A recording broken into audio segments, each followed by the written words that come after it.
सभी वीडियोस एक के बाद एक देखने के लिए आप चैनल की प्लेलिस्ट में जाइए या फिर स्पोकन इंग्लिश गुरु एंड्रॉइड ऐप इंस्टॉल कर लीजिए। आप चाहे तो कंप्लीट कोर्स किट भी मंगवा सकते हैं जिसमें मेरी सभी बुक्स हैं और साथ ही लेसन वाइज वीडियोस की पेन ड्राइव भी। विजिट करिए मेरी वेबसाइट www.spokenenglish.guru। अगर आपको आता है तो बहुत ही इजी टॉपिक, और अगर आपको नहीं आता तो इंग्लिश का बहुत ही डिफिकल्ट टॉपिक जिसका नाम है कॉजेटिव वर्ब्स। जब भी हम कॉजेटिव वर्ब्स की बात करते हैं तो लेट, मेक, गेट, हैव और हेल्प, ये हमें याद आता है कि हाँ, इनका यूज कैसे किया जाए सेंटेंसेस में एज अ कॉजेटिव वर्ब। और दो स्ट्रक्चर्स यूज होते हैं, एक होता है एक्टिव कॉजेटिव और एक होता है पैसिव कॉजेटिव। ये स्ट्रक्चर है एक्टिव कॉजेटिव का, ये स्ट्रक्चर है पैसिव कॉजेटिव का। अगर आपने इस वीडियो को एंड तक देख लिया, मैं गारंटी से कह सकता हूं कॉजेटिव वर्ब्स आपको जिंदगी में कभी कंफ्यूज नहीं करेगा। एक्चुअली कॉन्सेप्ट बहुत ही इजी है, लेकिन आपको ध्यान से देखना है। तो आइए शुरुआत करते हैं।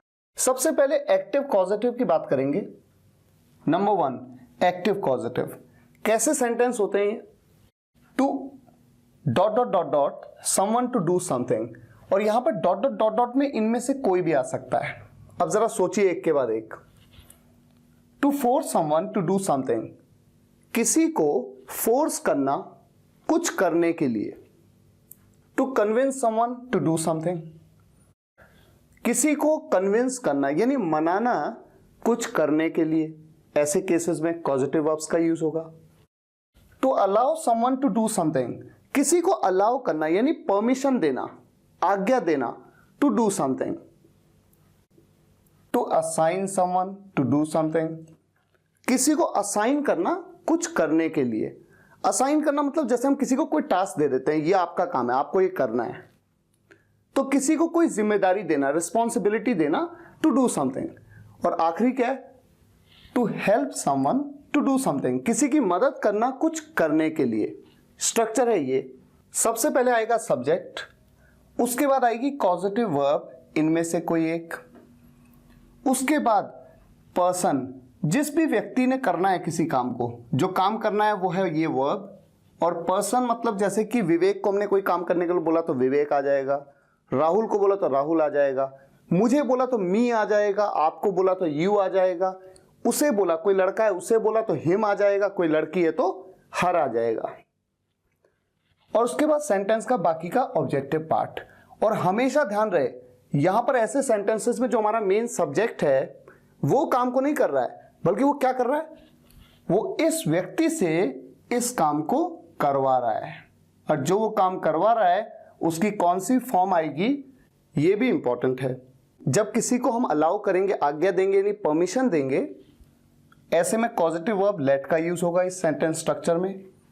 और वर्ब की फर्स्ट फॉर्म जैसा मैंने बताया, वर्ब की फर्स्ट फॉर्म तो हर जगह पे आएगी एक्टिव पॉजिटिव में। अगर आप किसी को फोर्स करेंगे कुछ करने के लिए, ऐसे में मेक का यूज। अगर आप कन्विंस करेंगे यानी मनाएंगे किसी को कुछ करने के लिए तो गेट का यूज। अच्छा, ये ध्यान रहे कि ये जो एक्टिव पॉजिटिव का स्ट्रक्चर है, यहां पर जैसे आप देख रहे हैं V1 वर्ब की फर्स्ट फॉर्म, ये बेस फॉर्म है वर्ब की, ठीक है। लेकिन यहां पर टू के साथ में V1 यानी इंफिनिटिव फॉर्म का यूज होगा गेट के केस में। अगर आप किसी को कुछ असाइन करेंगे, कोई टास्क आपने किसी व्यक्ति को असाइन कर दिया करने के लिए, यानी रिस्पॉन्सिबिलिटी दे दी उसको, ऐसे में आप हैव का यूज करें। और जब आप किसी को हेल्प करेंगे कुछ करने में, ऐसे में हेल्प का यूज करें। सिंपल। ये अभी एग्जांपल्स आएंगे तो आपको बिल्कुल क्लियर हो जाएगा। अच्छा, दूसरा ये, इस स्ट्रक्चर को हम पैसिव स्ट्रक्चर क्यों कहते हैं, पैसिव कॉजेटिव से क्यों कहा जा रहा है? सिर्फ इसलिए क्योंकि यहां पर क्या है, देखिए वर्ब की थर्ड फॉर्म, ठीक है। यहां पर वर्ब की फर्स्ट फॉर्म का आप यूज कर रहे हैं, और यहां पर आप क्या कहते हैं? To force someone, to convince someone, to allow someone, assign someone या हेल्प समवन। लेकिन यहां पर क्या होता है? यहां पर टू गेट समथिंग डन, किसी काम को ना कुछ करवाना, टू गेट समथिंग डन या to have something done. Get या हैव दोनों में से किसी का भी यूज किया जा सकता है। उसके बाद जो काम करवाना है वो बताया जाता है, उसके बाद करने के बारे में बताया जाता है कि जो काम करना है, क्या करना है, किस चीज को करना। चीज तो ये है, करना जो है उसकी थर्ड फॉर्म का यूज किया जा रहा है। इसीलिए पैसिव है।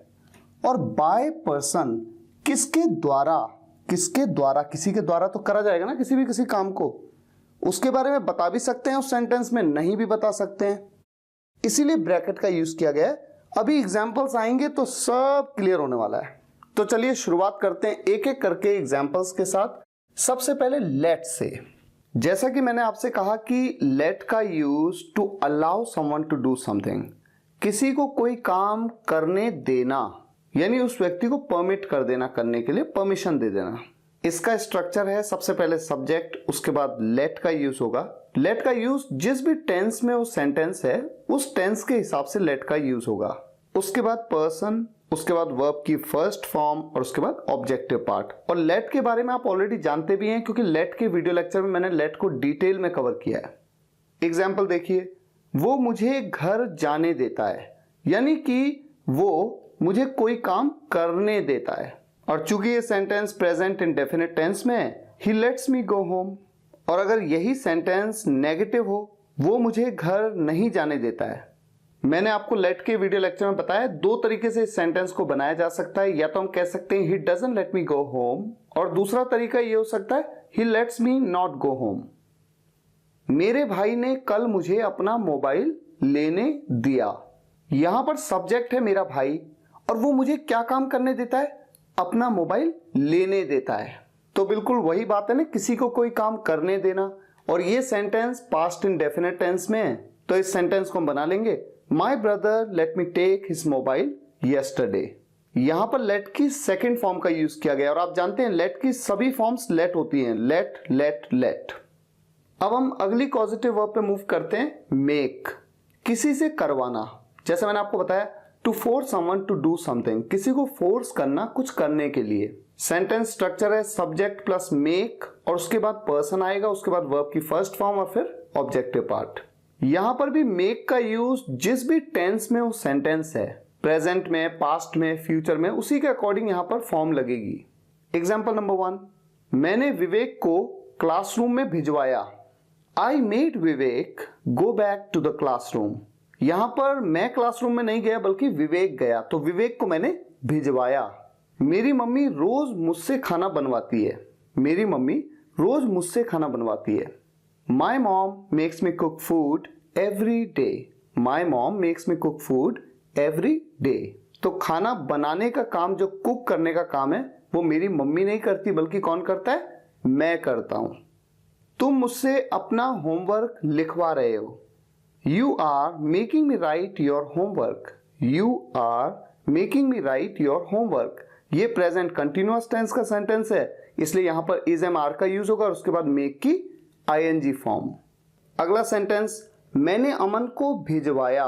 मैंने भेजा नहीं बल्कि क्या करा, भिजवाया। पास्ट इंडेफिनिट टेंस का सेंटेंस है I made अमन go। अब आप यहां पर देख सकते हैं कि भिजवाने के लिए मैंने send का यूज नहीं किया, क्योंकि इंपॉर्टेंट ये है कि जिसे मैंने भिजवाया उस व्यक्ति ने क्या काम किया, अमन ने क्या किया। अमन ने क्या किया, जाने का काम किया। तो हमेशा ये ध्यान देना है कि जो भी पर्सन है उस सब्जेक्ट में, जो भी थर्ड पर्सन की हम बात कर रहे हैं, वो क्या काम करता है वो बताना है। वीडियो के एंड में मैं आपको बताने वाला हूं कि और प्रैक्टिस के लिए सेंटेंसेस कहां पर है, तो वहां पर आपको नेगेटिव भी मिलेंगे, इसके इंटेरोगेटिव में मिलेंगे, सब आपको वहां पर मिलेगा। फिलहाल आगे बढ़ते हैं गेट पे, किसी से करवाना। अच्छा, जब हम गेट की बात करते हैं तो हम क्या कहते हैं, to convince someone to do something, किसी को मनाना कुछ करने के लिए। और स्ट्रक्चर होता है सब्जेक्ट प्लस गेट और उसके बाद पर्सन प्लस टू के साथ में V1 वर्ब की फर्स्ट फॉर्म और उसके बाद ऑब्जेक्टिव पार्ट। यहां पर मैं आपसे जरूर कहूंगा कि जिस तरह से मेक का यूज हमने कहा था कि फोर्स करने के लिए किसी को, होता यह कि फोर्स करना और कन्विंस करना कई जगहों पे लगभग सेम होता है। मेरा मतलब जरा सोचिए कि आपकी मम्मी आपसे कहती है कि खाना बनाओ, अब वो आपको फोर्स करती हैं, लेकिन अल्टीमेटली आप उनसे कन्विंस हो जाते हैं, तभी तो आप खाना बनाते हैं। यानी कि अगर आप कन्विंस ना हो और दूसरा व्यक्ति फोर्स ही करता रहे किसी काम को करने के लिए और आप माने ही नहीं, तो आप उस काम को करेंगे नहीं। तो जितने भी एग्जाम्पल्स मैंने मेक के साथ लिए, किसी को फोर्स करना है कुछ करने के लिए, उन सभी एग्जाम्पल्स में हम गेट का यूज कर सकते हैं। जैसे पहला एग्जाम्पल क्या है, मैंने विवेक को क्लासरूम में भिजवाया। I made Vivek go back to the classroom. ठीक इसी सेंटेंस को ऐसे भी बना सकते हैं, I got Vivek to go back to the classroom. मेरी मम्मी रोज मुझसे खाना बनवाती है। My mom makes me cook food every day. इसी बात को ऐसे भी कह सकते हैं, my mom gets me to cook food every day. आप मुझसे अपना होमवर्क करवा रहे हो यानी लिखवा रहे हो, you are making me write your homework. और इसी बात को ऐसे कह सकते हैं, you are getting me to write your homework. मैंने अमन को भिजवाया, आई मेड अमन गो। और ठीक इसी तरह से I got Aman to go. तो अब आप ये समझ पाए होंगे कि जहां जहां पर आप मेक का यूज कर रहे हैं किसी को फोर्स करने के लिए, कुछ करने के लिए, वहां वहां पर आप गेट का यूज कर सकते हैं। फर्क सिर्फ इतना है कि मेक वाले सेंटेंस में जो भी वो व्यक्ति करेगा उसकी वर्ब की फर्स्ट फॉर्म आएगी, और यहां पर टू के साथ वर्ब की फर्स्ट फॉर्म यानी कि इंफिनिटिव फॉर्म आएगी। अब हम आगे मूव करते हैं हैव पे। किसी से करवाना, to assign someone to do something, किसी को ना कोई काम असाइन कर देना यानी कि उस काम की उसको रिस्पॉन्सिबिलिटी दे देना। सब्जेक्ट, उसके बाद हैव, उसके बाद पर्सन जो भी व्यक्ति उस काम को करेगा, और उसके बाद वर्ब की फर्स्ट फॉर्म, और उसके बाद ऑब्जेक्टिव पार्ट। उसने अपना मोबाइल मैकेनिक से रिपेयर करवाया। He had a mechanic repair his mobile. He had a mechanic repair his mobile. तो एक तरह से उसने ना मैकेनिक को वो काम असाइन कर दिया यानी कि वो काम दे दिया। और आपको जान के हैरानी नहीं होनी चाहिए कि यहां पर भी हैव की जगह पे यानी हैड का यूज तो इसलिए किया क्योंकि पास्ट टेंस में ये सेंटेंस है, पर यहां पर आप गेट का भी यूज कर सकते हैं। तो इंग्लिश एक बहुत ही कंफ्यूजिंग लैंग्वेज है, लेकिन जैसी है वैसे ही हमें एक्सेप्ट करनी पड़ती है। अब दूसरा सेंटेंस इसका मैं नेगेटिव ले लेता हूं ताकि थोड़ा सा आपको नॉलेज हो जाए कि नेगेटिव सेंटेंस कैसे बनाते हैं। वैसे आप जानते हैं सिंपल सेंटेंसेस के वीडियो लेक्चर में मैं आपको बता चुका हूं कि हैज का नेगेटिव डज नॉट हैव का नेगेटिव डू नॉट हैव, और हैड का negative did not have. Same उसी तरीके से यहां पर नेगेटिव सेंटेंस बनेगा। उसने अपना मोबाइल मैकेनिक से रिपेयर नहीं करवाया, उसने खुद किया। He didn't have a mechanic repair his mobile, he himself did it. He didn't have a mechanic repair his mobile, he himself did it. कृपया अपनी कंपनी से किसी से मुझे कॉल करवा दीजिए। यानी यहां पर आप कहना चाहते हैं कि कृपया किसी व्यक्ति को ना असाइन कर दीजिए टास्क। क्या टास्क? मुझे कॉल करने का। Please have someone call me from your company. Please have someone call me from your company. मैं इलेक्ट्रिशियन से यहां पर इस ट्यूबलाइट को लगवाऊंगा। तो यहां पर भविष्य में किसी काम को करवाने की बात की जा रही है, और इलेक्ट्रिशियन को एक तरह से मैं ये काम असाइन कर दूंगा, जिम्मेदारी दे दूंगा कि यहां पर ट्यूबलाइट लगा दो। I'll have an electrician fix this tubelight here. I'll have an electrician fix this tubelight here. एक और एग्जांपल लेते हैं। मैं आज शाम को अपने एम्प्लॉय से आपको कॉल करवाऊंगा, यानी कि मैं किसी एम्प्लॉय को असाइन कर दूंगा टास्क। क्या टास्क होगा? आपको कॉल करना। I'll have my employee call you in the evening today. I'll have my employee call you in the evening today. तो है ना कितना इंटरेस्टिंग हैव का यूज, जब किसी को आप कोई टास्क असाइन कर दें यानी कोई जिम्मेदारी दे दें, रिस्पॉन्सिबिलिटी दे दें। और जैसा मैंने आपसे पहले कहा, यहां पर आप गेट का भी यूज कर सकते हैं। जहां जहां पे हैव का यूज हुआ वहां वहां पे गेट का यूज कर सकते हैं। अगली causative verb help. To help someone to do something, किसी की मदद करना कुछ करने में। स्ट्रक्चर क्या है? सब्जेक्ट, उसके बाद हेल्प, उसके बाद पर्सन। और यहां पर एक चीज इंटरेस्टिंग है, V1 का यूज कर सकते हैं या फिर इंफिनिटिव फॉर्म यानी कि टू के साथ भी V1 का यूज कर सकते हैं। तो आपका जो मन करे आप करें, चाहे तो आप टू के साथ V1 का यूज करें, चाहे आप बिना टू के V1 का यूज करें। दोनों केसेस में ग्रामेटिकली बिल्कुल करेक्ट रहेगा। और उसके बाद बाकी का ऑब्जेक्टिव पार्ट। अब एग्जांपल देखिए, मैं उदय से मिलने में आपकी हेल्प करूंगा। तो यहां पर देखिए, मिलना किसको है? आपको मिलना है, मुझे नहीं मिलना है। I'll help you meet उदय। या तो मैं ऐसे कह सकता हूं, या फिर मैं ऐसे कह सकता हूं I'll help you to meet उदय। यानी कि मैं टू को लगा सकता हूं, नहीं भी लगा सकता हूं, मेरा मन है, और दोनों ही ग्रामेटिकली करेक्ट हैं। ये बहुत ही इंपॉर्टेंट पॉइंट है, आपको ध्यान रखना है। उसने वहां पहुंचने में मेरी मदद की। उसने वहां पहुंचने में मेरी मदद की। She helped me to reach there। या तो टू लगा दूं और या फिर ना लगाऊं। She helped me reach there। Newspaper पढ़ने से मुझे नए शब्दों को याद करने में मदद मिलती है। देखिए इंटरेस्टिंग सेंटेंस है। न्यूज़पेपर पढ़ने से मुझे नए शब्दों को, नए वर्ड्स को याद करने में मदद मिलती है। Newspaper reading helps me. Newspaper reading मेरी हेल्प करता है। Newspaper reading helps me learn new words. या फिर मैं कह सकता हूं newspaper reading helps me to learn new words. To का यूज करना चाहूं तो करूं, ना करना चाहूं तो ना करूं। अभी आप सिर्फ कुछ एग्जाम्पल से इस बात को समझ रहे हैं कि अच्छा किस तरह के सेंटेंस में इनका यूज होगा। अभी तो आपको प्रैक्टिस भी करनी है। प्रैक्टिस करने के लिए बहुत सारे एग्जाम्पल्स है, कहां पर है वो मैं अभी आपको बताऊंगा, पेशेंस रखिए। अब हम आगे बढ़ते हैं और हमारे दूसरे नंबर का जो ये ना पैसिव कॉजेटिव, इसके सेंटेंसेस को देखते हैं जहां पर गेट और हैव दोनों में से किसी का भी यूज सेंटेंस में हो सकता है और किसके द्वारा किया जा रहा है उस कार्य को ये बताया जा भी सकता है और नहीं भी सकता है। तो देखिए क्या सेंटेंसेस हैं। कुछ करवाना किसी के द्वारा, स्ट्रक्चर क्या है, सब्जेक्ट प्लस गेट या हैव, उसके बाद जो भी थिंग, जिस भी चीज की बात हो रही है, उसके बाद वर्ब की थर्ड फॉर्म, उसके बाद बाय पर्सन। एग्जाम्पल देखिए, मैंने अपने बाल कटवाए, I got my hair cut, या फिर I had my hair cut. मैंने अपने बाल कटवाए, ये पास्ट इंडेफिनिट टेंस में है, इसीलिए मैंने यहां पर गेट की सेकंड फॉर्म गॉट का यूज किया, या फिर हैव की सेकंड फॉर्म हैड का यूज। मेरे बाल किसने काटे ये बताना इंपॉर्टेंट नहीं है ना, क्योंकि अंडरस्टूड है कि मेरे बाल किसी बार्बर नहीं काटे होंगे। अगर मुझे लगता है तो मैं बता भी सकता हूं I got my hair cut by barber, या फिर I had my hair cut by barber.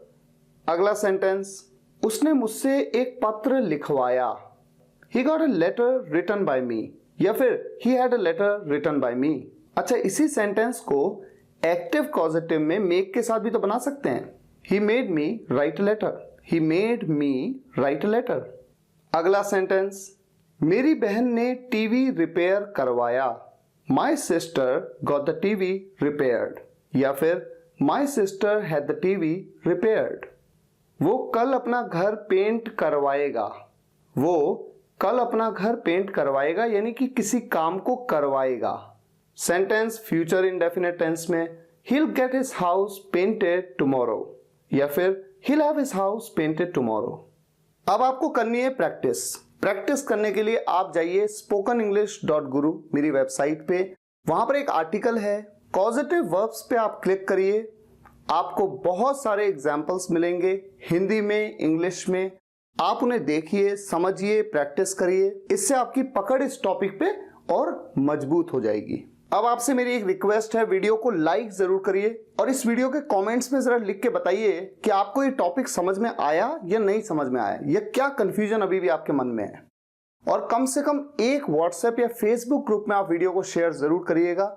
देश के छोटे से छोटे गांव के स्टूडेंट्स तक हमें इन वीडियोस को पहुंचाना है। Thank you so much for watching this video guys. See you in the next video lecture. Take care, good bye.